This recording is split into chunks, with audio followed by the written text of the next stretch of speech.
Assalamualaikum warahmatullahi wabarakatuh. Waalaikumsalam warahmatullahi wabarakatuh. Salam dan bahagia Bapak Ibu guru hebat seluruh Indonesia.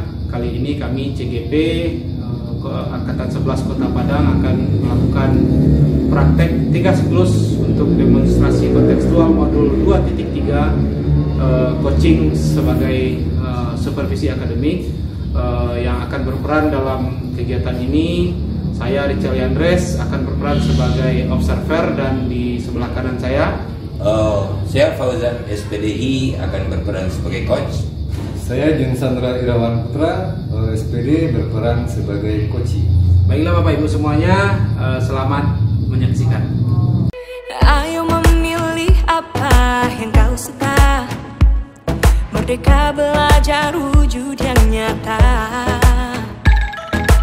Raih mimpimu juga cita-cita, generasi emas Indonesia. Oke, Pak Fauzan, Ya, Pak Rijal. gimana kabarnya Pak Fauzan? Alhamdulillah sehat Pak Rijal. Pak Rijal gimana? Alhamdulillah sehat Pak Fauzan. Jadi Pak Fauzan terkait kegiatan yang mau Pak Fauzan lakukan dalam proses coaching, saya mohon izin dulu sama Pak Fauzan. Nanti bolehkah saya mengobservasi Pak Fauzan dalam melaksanakan proses coaching ini? Boleh Pak Rijal. Jadi Pak Fauzan nanti saya akan berposisi sebagai observer.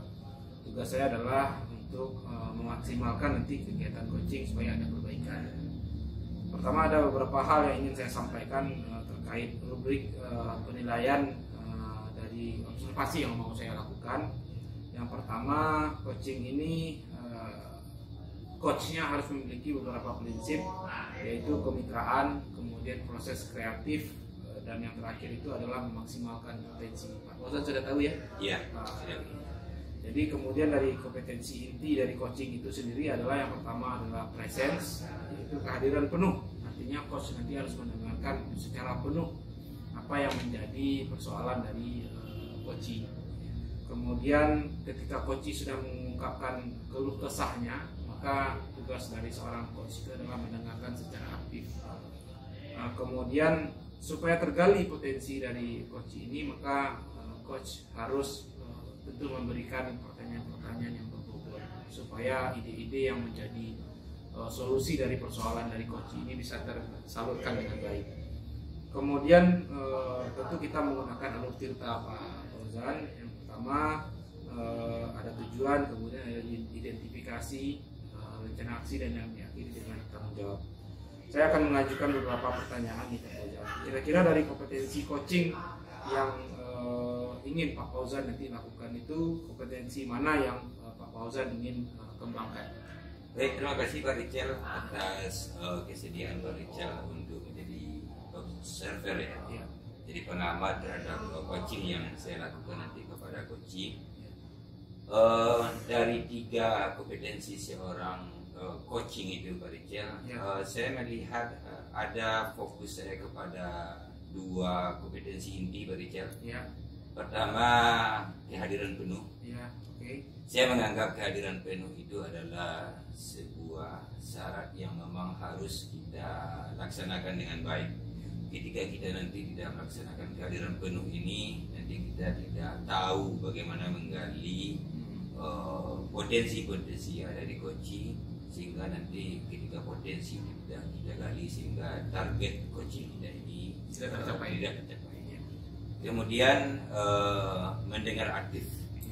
Jadi saya memandang keaktifan kita mendengar itu nanti kita akan tahu sebetulnya persoalan yang dihadapi coaching itu seperti apa. Kemudian nanti apa yang harus kita gali dari seorang coaching ini nanti supaya dia bisa mencarikan solusi terhadap yang akan dia hadapi. Oke, baik Pak Fauzan. Jadi ada 2 ya Pak Fauzan ya. Pertama presence, kemudian mengajukan pertanyaan ya. Mendengarkan aktif ya. Kemudian Pak Fauzan tentu bisa berbicara secara spesifik Pak Fauzan. Kira-kira kompetensi mana yang paling Pak Fauzan titik beratkan untuk dikembangkan dalam proses coaching ini?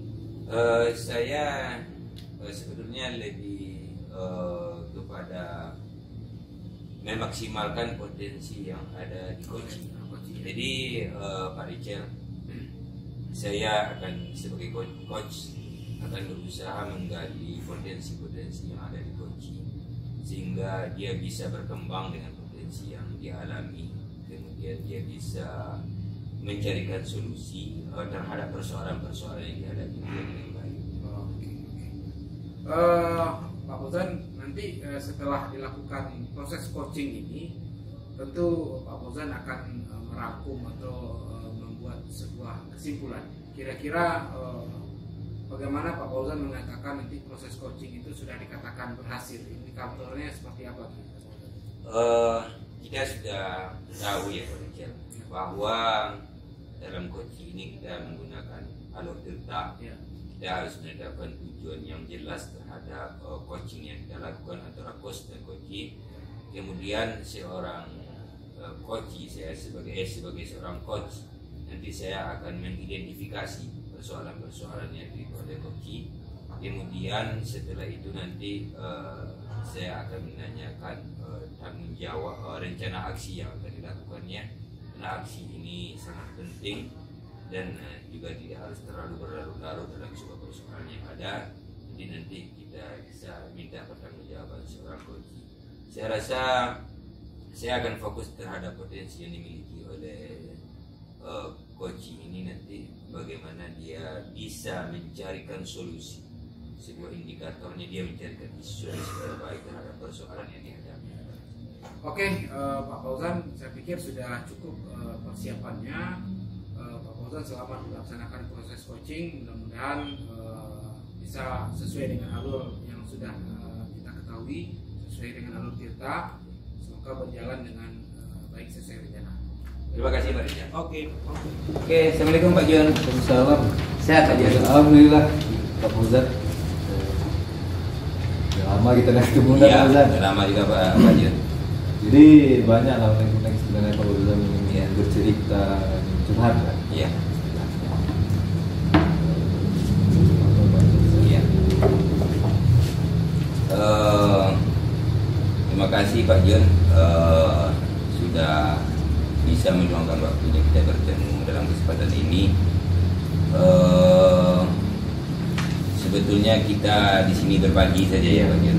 Kita berbagi, mana tahu dengan kita berdiskusi ada persoalan-persoalan yang bisa kita mencarikan solusinya secara bersama. Baik Pak John, kira-kira apa tujuan pertemuan kita pada pertemuan ini Pak John? Sebenarnya ini udah lama yang bercerita sama Bapak Fauzan. Jadi di sekolah ini situasi pembelajaran di sekolah ini. Saya di sekolah agak susah sedikit dalam belajar karena rasa betul keterbatasan sarana prasarana dalam pembelajaran PJOK. Karena kebetulan saya ini seorang guru olahraga. Guru olahraga ya. Baik Pak John, jadi kita berdiskusi dalam pertemuan kita tentang bagaimana mencari solusi terhadap fasilitas yang agak minim ya Pak John ya. Baik Pak John, kalau boleh tahu kondisi yang terjadi saat ini di sekolah Pak John seperti apa? Yang pertama, kami kebetulan sekolah kecil Pak Fauzan. Murid tidak sampai 100. Jadi kondisi sekolah itu fasilitas kami cuma punya 5 kelas dan lapangan kalau diukur-ukur mungkin ada sekitaran agak 5 meteran Pak Fauzan. Jadi saya pribadi yang guru PJOK itu agak yang pertama susah dalam menerapkan pembelajaran pengenalan gerak kepada anak karena keterbatasan ruang gerak. Yang kedua adalah tentang fasilitas peralatan ini Pak Fauzan, peralatan modifikasi. Karena di era sekarang ini PJOK ini kan udah bergeser Pak Fauzan. Yang dulu harus memperkenalkan olahraga sebenarnya, yang hari ini kami memperkenalkan gerak dasar yang ada pada olahraga tersebut dengan menggunakan peralatan yang dimodifikasi. Ini memang agak keterbatasan ruang gerak ya Pak. Iya. Apa yang mempengaruhi itu terjadi Pak John? Atau memang ada memang luas sekolah itu memang seperti itu adanya, ada bagaimana? Ada memang belum dibangun seperti itu? Yang pertama mungkin itu Pak Fauzan, memang dari dulunya sebelum saya ditugaskan di sekolah itu memang situasi itu sudah seperti itu gitu. Ya. Jadi ya sampai sekarang tidak ada peningkatan, yang murid juga seperti itu gitu. Ya. Masalah yang kedua adalah peralatan. Jadi peralatan ini memang karena jumlah murid sedikit, kami susah dalam menanggarkan peralatan tersebut di dana bos. Nah, kalau murid sedikit berarti uang sekolah juga sedikit. Iya betul Pak Fauzan. Sebetulnya kalau boleh tahu Pak Jun, sebagai guru olahraga, Iya. situasi yang ideal lagi, yang diinginkan, yang diimpikan Pak Jun sebagai guru olahraga itu seperti apa? Kalau berbicara masalah ideal Pak Fauzan, saya punya keinginan di sekolah tersebut. Setidaknya kami punya ruang gerak agak sedikit, taruhlah sebesar 9x6 atau berapa, pokoknya memungkinkan saya bisa mengadakan pembelajaran atau memperkenalkan gerak kepada anak di sekolah. Kalau tempat tidak ada, bagaimana? Iya betul Pak Fauzan. Jadi selama ini kalau mau olahraga itu kami kadang di jalanan di depan sekolah itu gitu. Ya kalau untuk keamanan tentu tidak baik untuk anak-anak saya. Baik Pak Jun, dengan saya sudah menangkap dari apa yang Pak Jun sampaikan, kondisi fasilitas prasarana sekolah yang tidak mendukung ya Pak Jun. Sebagai seorang guru, kita harus menjalankan tugas kita tentu secara baik. Betul Pak. Tidak boleh menyerah dengan keadaan yang ada. Kira-kira dengan kondisi yang seperti itu, apa ide Pak Jun untuk memberikan solusi, gagasan Pak Jun sehingga keinginan Pak Jun itu bisa tercapai? Iya Pak Fauzan, memang betul, kita tidak boleh larut dalam keadaan tersebut. Pun tidak bisa banyak mengeluh karena memang itulah tugas kita, Ya. walaupun sarana. Jadi yang pertama Pak Fauzan, mungkin langkah saya yang pertama mungkin mengusahakan untuk mendapatkan sebuah lapangan Pak ya. Setidaknya di area dekat-dekat sekolah tersebut. Iya. Yang kedua mungkin mengkomunikasikan kepada kepala sekolah bagaimana caranya bahwasanya untuk pengadaan alat-alat modifikasi ini bisa dianggarkan pada dana bos secepatnya. Itu salah satu gagasan Pak Jun ya. Mungkin ada yang lain kira-kira Pak Jun, atau mungkin melibatkan yang lain gitu? Iya betul sekali Pak Fauzan. Mungkin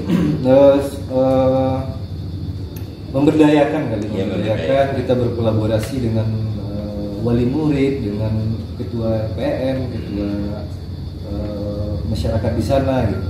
Bagaimana caranya agar saya dapat memperoleh lapangan kosong atau tanah kosong yang kepunyaan masyarakat di sana untuk dimanfaatkan sebagai lapangan. Baik Pak Jun. Dari penyampaian Pak Jun tadi, dengan adanya masalah-masalah yang dihadapi oleh Pak Jun di sekolah, kemudian dari gagasan-gagasan yang Pak Jun sampaikan, apa yang bisa kita simpulkan dari pertemuan ini Pak? Yang pertama Pak Fauzan, tidak langsung percaya diri saya sudah mulai meningkat. Ini saya terima kasih sekali sama Bapak Fauzan. Jadi yang saya dapatkan mungkin ya kedepannya saya seperti yang saya bilang tadi, saya menjalin komunikasi dengan masyarakat di sekitar, bagaimana caranya untuk mengusahakan ini lapangan ini Pak Fauzan, terus berkoordinasi juga dengan kepala sekolah dan bendahara bos di sekolah saya. Oke Pak Jun. Baik Pak Jun, saya senang sekali kita bertemu pada kesempatan ini. Jadi Pak Jun sudah menyampaikan apa yang bisa Pak Jun lakukan untuk berikutnya. Kira-kira kapan ini bisa dilakukan Pak Jun? Insya Allah secepatnya Pak Fauzan. Jadi insya Allah minggu depan kami akan mengadakan rapat dengan wali murid, yaitu dalam penyerahan laporan bulanan kami. Jadi mungkin mengundang semua wali murid gitu. Jadi di sana nanti mungkin buka forum nanti bagaimana caranya mengupayakan lapangan ini. Kami juga mengundang stakeholder di sekitaran sekolah, dari ketua LPM, tokoh masyarakat dan sebagainya. Oke, baik Pak Jun. Itulah mungkin bincang-bincang kita pada kesempatan ini Pak Jun. Mudah-mudahan Pak Jun bisa merealisasikan ide-ide Pak Jun terhadap persoalan yang ada di sekolah. Mudah-mudahan bermanfaat Pak Jun. Terima kasih Pak Jun. Terima kasih sama Pak Fauzan sudah mengingatkan saya kembali. Pak Fauzan, sehat Pak Fauzan? Alhamdulillah. Jadi Pak Fauzan sudah melakukan proses coaching. Kita sudah menerapkan langkah-langkah coaching dan saya bertugas di situ sebagai observer. Ada beberapa hal yang ingin saya tanyakan setelah melakukan coaching ini Pak Fauzan. Yang pertama, setelah Pak Fauzan melakukan proses coaching ini sendiri, kira-kira apa yang Pak Fauzan rasakan, kemudian apa yang sudah kira-kira dilaksanakan dalam coaching itu yang sesuai dengan perencanaan sebelumnya. Oke, terima kasih Pak Richel yang sudah bersedia sebagai observer terhadap coaching yang saya lakukan tadi sama Pak Jun. Pencapaian yang sudah saya lakukan tadi bersama coaching,